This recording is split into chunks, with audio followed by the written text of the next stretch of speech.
Welcome to Sanchita's channel. আজকে সকালবেলা মেয়েকে স্কুল বাসে তুলে দিয়ে যাচ্ছিলাম একটুখানি বাজারে। যাচ্ছিলাম অ্যাকচুয়ালি আমার ছোটো মেয়ের জন্য দুধ আনতে। তো ওখানে অনেক বাজার বসে, ওই বাজারে একটু ঘুরে এলাম আর কি। তো মেয়ে স্কুল যাওয়ার সময় বলছিল প্রচণ্ড ঠান্ডা লাগছে, ওর একটু বেশি ঠান্ডা লাগে প্রয়োজনের তুলনায়। তো কী করা যায়, তো এখন নতুন স্কুলে ভর্তি হয়েছে, তাই এখন অবধি শীতের ড্রেস আমি পাইনি। ওটার জন্য আমাকে কথা বলতে হবে স্কুলে, কী ব্যাপার। বললাম তুই যা, দেখছি কী করা যায়, আজকের দিনটা যা। এই যে বাজারে এসে গেছি, নানা রকম সবজি থাকলেও এমনই অবস্থা হয় যে টাটকা সবজি দেখলে কিনতে একটু ইচ্ছে করে। তো সামনে দুধের দোকানটায় গিয়ে দুধ নিলাম, আরও নানা রকম সবজি, চারিদিকে ফল টল ছিল। এত দাম বেশি, হাত লাগানো মুশকিল হয়ে যাচ্ছিল। তো আমার মেয়েটা একটু ফল খেতে ভালোবাসে, তাই একটু স্টকে ফল ছিল তাই নিইনি। দুটো দুধ নিলাম, ছোটো মেয়ের জন্য, বড় মেয়েও খায়। তারপর এদিক ওদিক একটু ঘুরে আবার বাজারের দিকে রওনা দিচ্ছিলাম। এদিকে মাথায় ঘুরছে যে বাড়িতে গিয়ে কি জল খাবার বানাবো। তখন 7:30 মতো বাজে। তো বাড়িতে গিয়ে জল খাবার বানানোর ব্যাপার আছে। তো এই চিন্তা করতে করতে হাঁটছি, দেখা যাক যদি জল খাবার খাওয়ার মতো যদি কিছু কেনা যায় তাহলে কিনে নেব। সামনে লুচি তরকারিও বিক্রি হচ্ছিল, ধোসা ইত্যাদি অনেক কিছু বিক্রি হচ্ছিল। আমি হাত দিইনি, কারণ ওগুলো বেশি না খাওয়াই ভালো। সামনের দিকে এগিয়ে যেতে যেতে ভাবলাম একটা ওখানে মন্দির আছে, মন্দিরের দিকে যাই। মন্দিরটায় অনেকদিন ধরে পুজো দেওয়ার কথা চিন্তা ভাবনা করছি। ওখানে একটা কালী মন্দির আছে, নানা রকম মন্দির আছে। তো ওখানে একটা জগন্নাথ মন্দিরও আছে, সুন্দর লাগছিল। আমি আগেও গেছি, ভালো লাগছিল।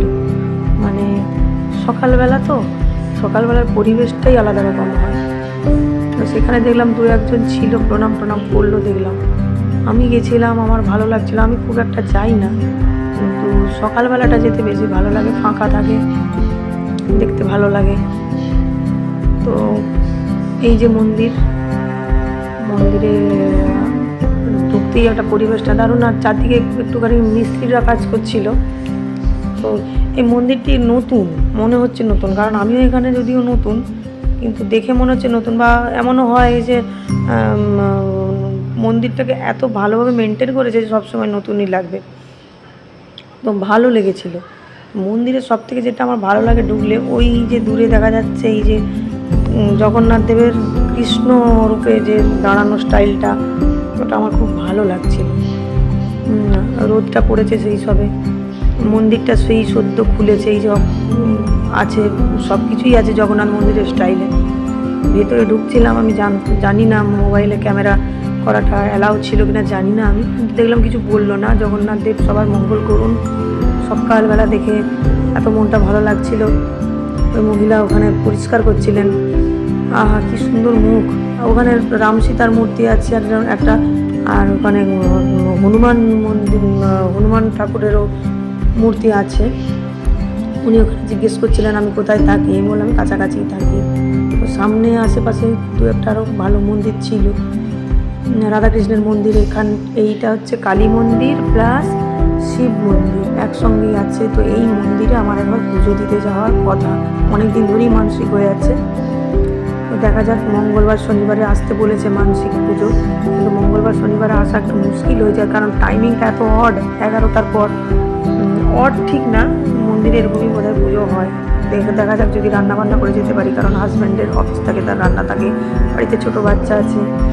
আর এই যেটা কুটিরের মধ্যে একটা শিব ঠাকুর, এত সুন্দর লাগছিল দেখতে, খুব ভালো লাগছিল দেখতে। দূর থেকে খুব সুন্দর লাগছিল, ফটোতে কীরকম লাগছে আমি জানি না, খুব সুন্দর লাগছিল। আর এইখানে মনে হচ্ছে যেটা যে নানা রকম যে ঠাকুর ভাসানো হয়, এখানে সামনেই পুকুর ছিল, আমি জানতাম না সামনে পুকুর আছে।